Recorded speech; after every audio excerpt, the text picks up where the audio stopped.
नमस्कार, the federal देश में आप सभी का स्वागत है।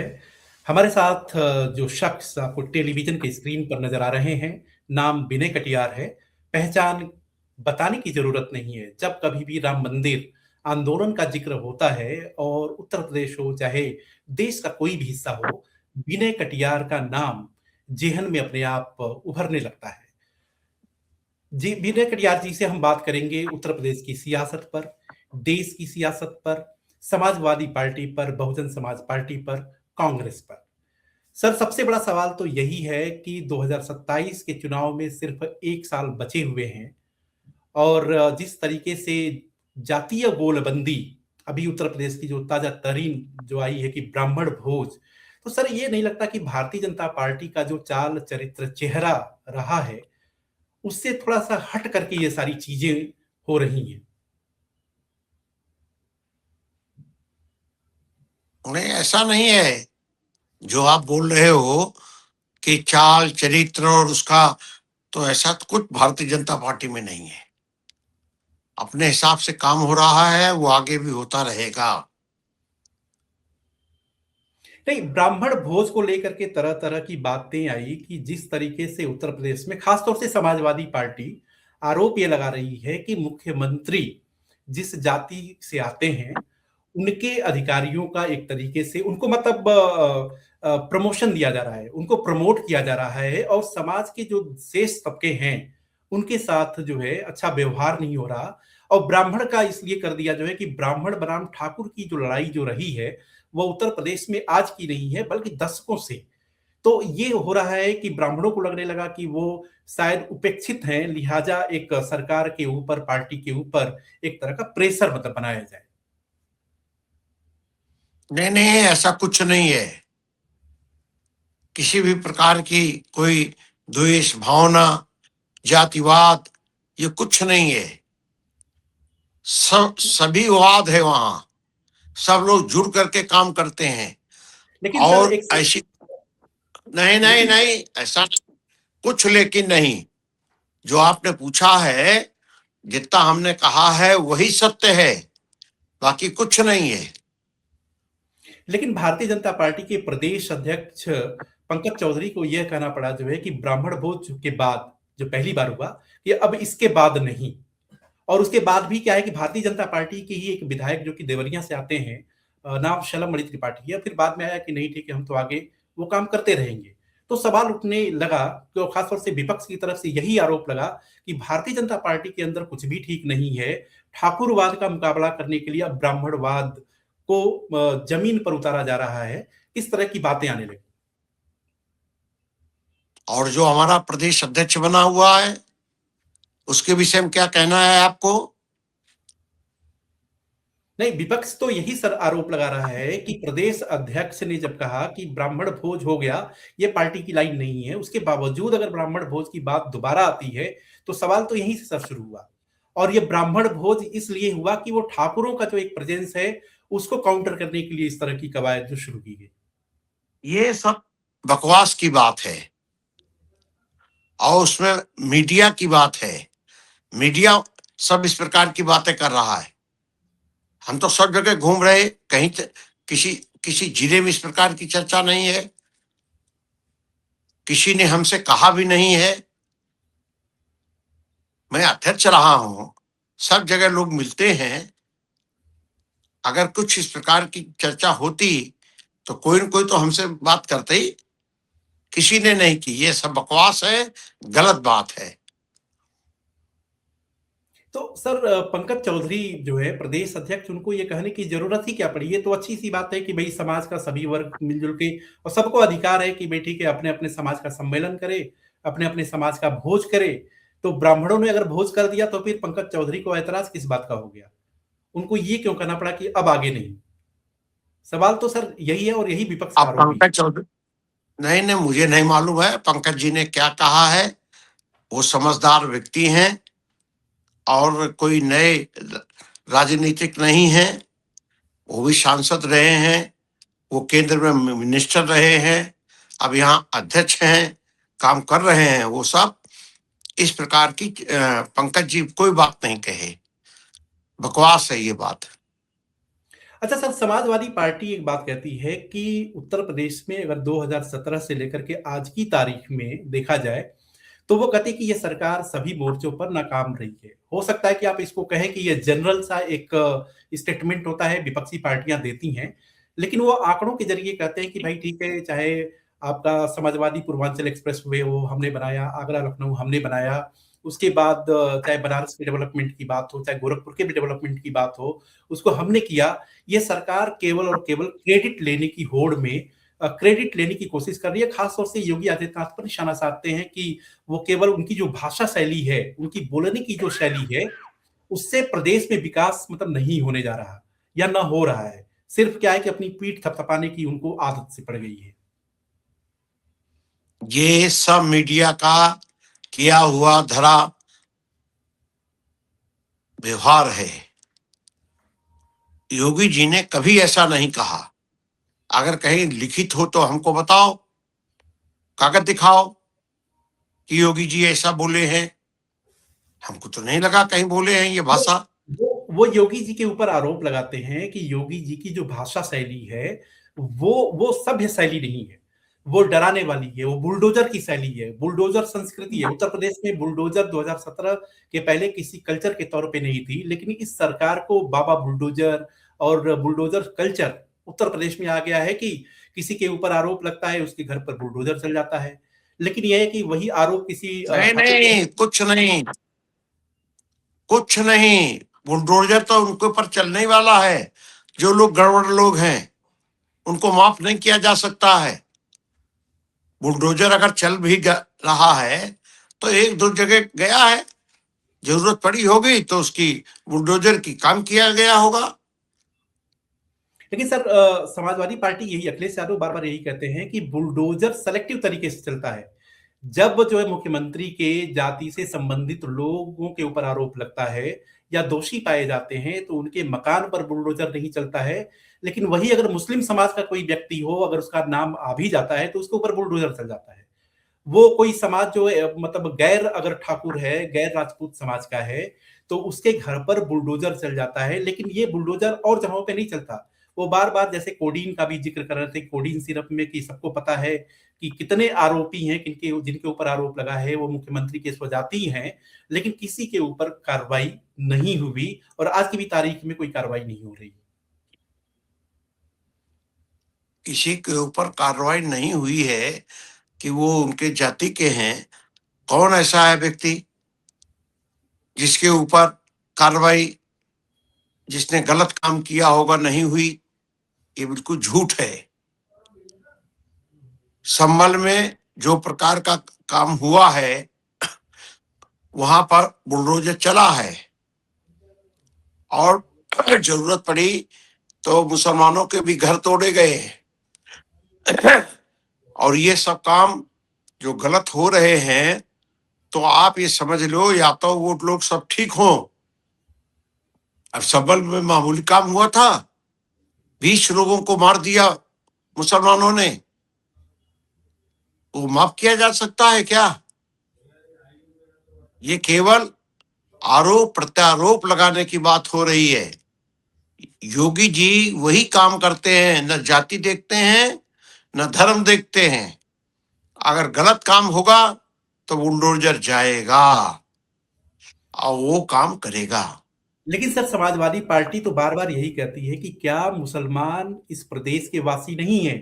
क्या मुसलमानों को हक नहीं है कि वो अपनी बात कहें? क्या मुसलमानों को हक नहीं है कि अगर उनके खिलाफ अत्याचार हो रहा है, तो वो अपनी आवाज़ उठाएँ? वही तो कहते हैं कि मुस्लिम समाज जो है, अल्पसंख्यक समाज जब अपनी आवाज़ को बुलंद करता है, तो सरकार मान के चलती है कि ये प्रदेश के लिए खतरा है। केंद्र की सरकार मान के चलती है कि ये देश के लिए खतरा है। यही वो कहते हैं कि ये डबल स्टैंडर्ड जो भारतीय जनता पार्टी का है, वो वो पहले से विद्यमान है, पहले से चलता आ रहा है और अब तो कुछ ज़्यादा ही बढ़ गया है। ऐसा बिल्कुल नहीं बढ़ गया। जिन लोगों ने, जिनको बढ़ावा दिया है, जिन पार्टियों ने गलत ढंग से बढ़ावा दिया है, जो बदमाश लोग हैं, जो घर गिराने का काम कर रहे थे, लोगों को मारने का काम कर रहे थे, लोग मारने जा रहे थे, तो अगर आवश्यकता पड़ी तो काम किया जाएगा, बुलडोजर नहीं, उस पर और बुलडोजर चलेंगे। और मैं कह रहा हूं, ये विनय कटियार बोल रहे हैं, ये जरूरत अगर पड़ेगी तो ये और बुलडोजर चलवाए जाएंगे। नहीं तो सर, यही यही बात तो बार बार कह रहे हैं ना कि समाजवादी पार्टी का यही कहना है बार बार। अब बहुजन समाज पार्टी तो उसको आप लोग भी निष्क्रिय मानते हैं, समाजवादी पार्टी तो कुछ मानती ही नहीं है। कांग्रेस को आप कहते ही हैं कि कांग्रेस जो है अपने वजूद के लिए संघर्ष कर रही है, लेकिन समाजवादी पार्टी ही तो आज की तारीख में उत्तर प्रदेश में सबसे प्रखर तौर पर आलोचक है। और वो कहते भी हैं कि आप देखिए पीडीए का दम देखिए कि किस तरीके से हमने 62 से 32 कर दिया, और अभी हाल ही में पीडीए पंचांग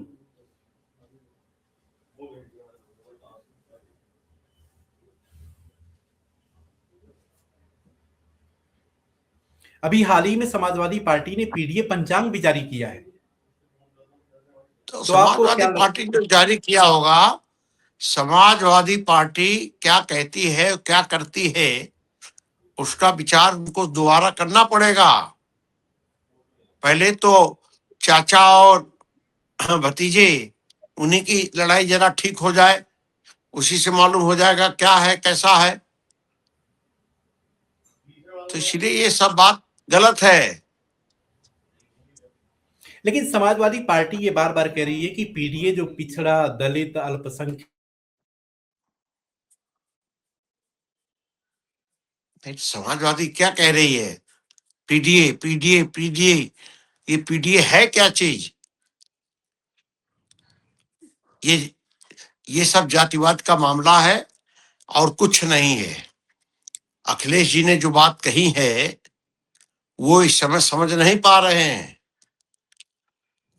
और वो धीरे धीरे पीछे आ रहे हैं, बैक हो रहे हैं। उनको सर्व समाज को लेकर चलना चाहिए, तभी ठीक रहेगा। सर, सवाल यही है कि पिछड़ा दलित अल्पसंख्यक आखिरकार उनके गठजोड़ का फायदा हुआ और समाजवादी पार्टी ने भारतीय जनता पार्टी को मतलब 62 से 32 पर ला दिया। अब 2027 में भारतीय जनता तो आ पार्टी गई है सपना देखे कि वो 32, क्या है? अरे अरे भाई 32 आ गई है तो कौन पहाड़ टूट पड़ा है? फिर काम कर लेंगे, फिर बढ़ेंगे। ये सब होने वाला है। अच्छा सर, कहीं कोई एसआईआर गड़बड़ नहीं है, सब ठीक होगा, बढ़िया सर होगा। एसआईआर की रिपोर्ट आई है, उसमें 12 करोड़ 85 लाख मतदाता का नाम है और करीब 3 करोड़ का नाम कटा है। और इसको लेकर के समाजवादी पार्टी की तरफ से कहा गया है कि ये तो भारतीय जनता पार्टी ने अब वोट चोरी का जो तरीका है वो बदल दिया है। पहले ईवीएम के जरिए करती थी, अब पता चल रहा है कि वो वोटर लिस्ट के जरिए कर रही है। तो अब जो ये 3 करोड़ नाम कटे हैं, तो क्या इसका जस्टिफिकेशन सर क्या है? क्योंकि ये तो समाजवादी पार्टी बार-बार ये कहती है कि अब ये सरकार जो है किसी भी तरीके से संवैधानिक संस्थाओं में इनका कोई भरोसा नहीं रह गया है। सब कुछ अपने हिसाब से ही करते हैं। नहीं तो किसके हिसाब से हम करेंगे? भारतीय जनता पार्टी है, वो सत्ता में है, दिल्ली से लेकर के उत्तर प्रदेश तक। ये काम इन लोगों को, सबको जो लग रहा है कि अब हम हार गए हैं, अब हमारा कुछ नहीं है, तो किसी प्रकार से अपशब्दों का प्रयोग करो, यही सब काम करो, तो वही कर रहे हैं। अखिलेश जी को चाहिए, वो अच्छा व्यक्ति है, मैं उसका सम्मान करता हूं, पूरी तरह से करता हूं, और उस परिवार पर पूरा हमारा विश्वास रहता है। अखिलेश का जो घर है, मुलायम सिंह जी का जो घर है, तो आप ये समझिए मेरा हमेशा उससे जुड़ाव रहा है। अभी भी कह रहा हूं, आपके उस पर कह रहा हूं, पूरा जुड़ाव रहा है। अब अखिलेश जी थोड़ा फास्ट होना चाहते हैं, कोई सहारा उनको दे दे तो वो लाइन पर आ जाएंगे। यही काम होगा। कभी मिलेंगे तो हमको समझाएंगे क्या है कैसा है, वो ठीक रहेगा। अच्छा सर, एक सवाल और है कि भारतीय जनता पार्टी ने जब पंकज चौधरी को प्रदेश अध्यक्ष के तौर पर बनाया, प्रदेश अध्यक्ष बनाया, तो ये कहा गया कि कहीं न कहीं भारतीय जनता पार्टी को ये समझ में आया कि गैर यादव ओबीसी खासतौर से जो कुर्मी समाज है, वो जिस तरीके से समाजवादी पार्टी के खेमे में गया, उसको रोकने के लिए कुर्मी समाज से एक शख्स को ला करके उसको प्रदेश अध्यक्ष बना दिया गया। तो इस बात में आपको कितना दम नजर आता है? नहीं नहीं, ये सब बकवास की बात है। अभी तक कोई दूसरा अध्यक्ष था, दूसरी जाति का था, उसको क्या हटा करके काम किया है? अरे भाई, ये भारतीय जनता पार्टी है, सबको संतुलित करती है, सबको काम देती है, तो हो रहा है। पंकज जी को काम दिया गया है, पंकज जी काम करेंगे। नहीं सर, भारतीय जनता पार्टी के बारे में भी आमतौर पर लोग कहते हैं कि यहाँ भी पहले से ही सारा कुछ फिक्स रहता है। वो चुनावी जो प्रक्रिया है, इंटरनल डेमोक्रेसी है, वो सब कहने वाली बात है। यहाँ भी पहले से तय है कि कौन जो है राष्ट्रीय अध्यक्ष बनेगा, कौन जो प्रदेश का अध्यक्ष बनेगा, कौन क्या बनेगा, वो सब पहले से डिसाइडेड है।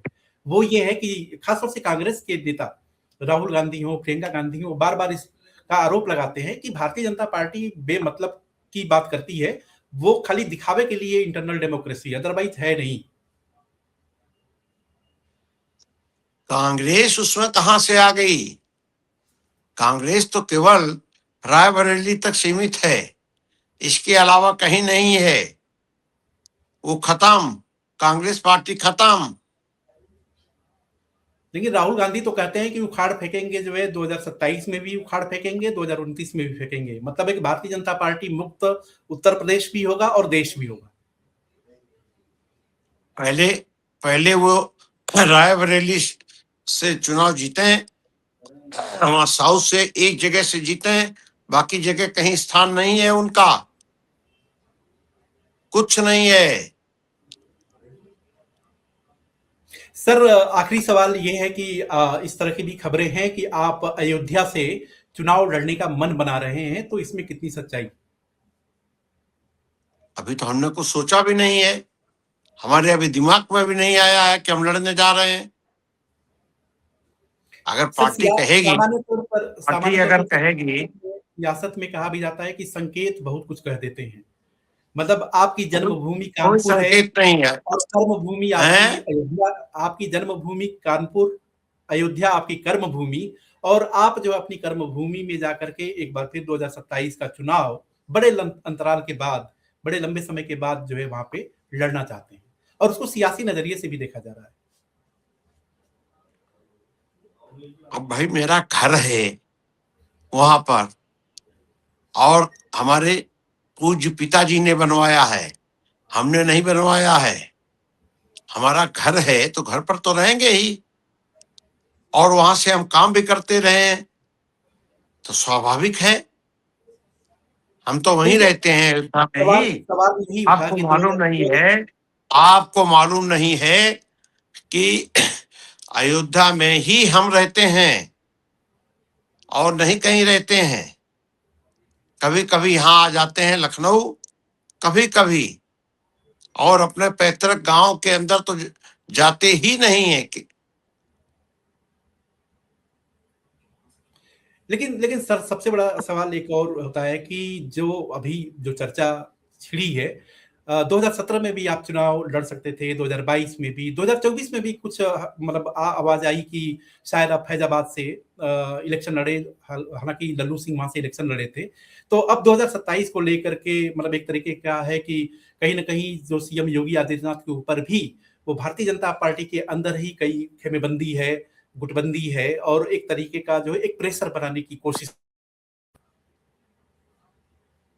नहीं नहीं, ऐसा कुछ नहीं है। किसका प्रेशर है? हमारे पर तो किसी का प्रेशर नहीं है, ना हमने अभी तक कोई चर्चा की है। लेकिन हम अयोध्या में रहते हैं, राजनीतिक हैं हम, कोई घर में नहीं बैठते। भाई जो आदमी 3 बार प्रदेश अध्यक्ष रहा हो, राष्ट्रीय महामंत्री रहा हो, राष्ट्रीय उपाध्यक्ष रहा हो, तो ये हल्की बात नहीं करेगा। सर लेकिन एक सवाल ये है कि भारतीय जनता पार्टी खासतौर से उत्तर प्रदेश के संदर्भ में 2027 का चुनाव आप लोगों के लिए बेहद अहम है। अगर आप 2027 का चुनाव जीतते हैं तो हैट्रिक लगाएंगे, और यदि लूज करते हैं तो निश्चित तौर पे क्या है कि जो डबल इंजन की जो सरकार है उस पे एक इंजन कहीं ना कहीं वो फेल होता नजर आएगा, जिसका दावा भी क्लेम करते हैं अखिलेश यादव। बार बार ये कहते हैं कि अब ये डबल इंजन वाली जो सरकार है, बार बार चाहे बनारस और गोरखपुर की बातें होती हैं कि बनारस को हमने इतना विकसित कर दिया, गोरखपुर को हमने विकसित कर दिया, अब वो डबल इंजन में से एक इंजन तो फेल होने जा रहा है और 2027 में वो हम करके दिखाएंगे। ऐसा तो कहीं बयान आया नहीं उनका। वो इस तरह की बातें करते ही रहते हैं क्योंकि नहीं, बात करते रहते हैं, बात तो बहुत लोग करते रहते हैं किसी न किसी रूप में। हम भी किसी पार्टी के लिए बात करते रहते हैं, लेकिन ये सब बेकार की बातें होती हैं। इसलिए आप चिंता मत करिए, भारतीय जनता पार्टी उत्तर प्रदेश में बहुमत के साथ जीत के आने वाली है। तो ये थे हमारे साथ भारतीय जनता पार्टी के कद्दावर नेता, वरिष्ठ नेता, कई बार के सांसद और भारतीय जनता पार्टी की अगुवाई करने वाले राम मंदिर के एक बड़े चेहरे विनय कटियार जी, जिन्होंने बड़े साफगोई के साथ हर एक विषय पर कि यूपी में बीजेपी में न ब्राह्मणवाद न ठाकुरवाद कोई वाद नहीं है, केवल एक वाद है कि हमको विकासवाद, कि विकास के रास्ते पर हमको आगे बढ़ना है। और समाजवादी पार्टी के बारे में ये कहा कि समाजवादी पार्टी जो है वो सपना देख रही है, सपना देखती रहे, वो सपना देखने का हक जो है सबको है। और पीडीए का जो राग वो अलापते हैं उसको जनता समझ रही है, कभी कभी कुछ परिवर्तन, कुछ नतीजे अलग हो जाते हैं, लेकिन 2027 में पूरी तरीके से भारतीय जनता पार्टी हैट्रिक लगाने जा रही है। तो सर, इस चर्चा में शामिल होने के लिए आपका बहुत बहुत शुक्रिया। और दर्शकों, आपसे निवेदन है कि अगर आपने हमारे चैनल को लाइक, शेयर और सब्सक्राइब नहीं किया है तो लाइक, शेयर और सब्सक्राइब भी करें। और साथ ही साथ अगर आपके कोई सुझाव हैं तो उन सुझाव को भी आप पोस्ट कर सकते हैं। सर, आपका बहुत बहुत शुक्रिया। धन्यवाद, धन्यवाद।